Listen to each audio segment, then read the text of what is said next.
মোক কোনোবাই সুধিছিলে যে আমি কিবা এটা কাম যদি ষ্টাৰ্ট কৰোঁ সেইটো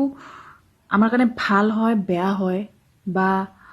আমাৰ ভাল হ'ব নহ'ব হোৱাট এভাৰ ইট ইজ আমি গম কেনেকৈ পাম ঠিক আছে নকৰালৈকেতো আমি গম নাপাওঁ মই এইটোৱে ক'ম যে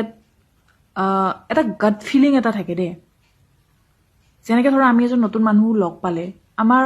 প্ৰথম দিনাখনে এটা গাট ফিলিং এটা আহে ন যে মনটোৱে কয় ন যে এইজন মানুহ ভাল পিছত হয়তো বেয়াও ওলাব পাৰে কিন্তু এইজন মানুহ ভাল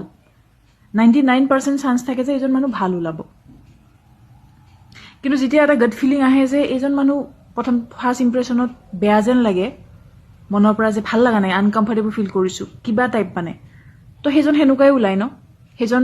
তেনেকুৱাই হয় চ' সেই নিজৰ গাট ফিলিংটোৰ ওপৰত ধ্যান দিব লাগে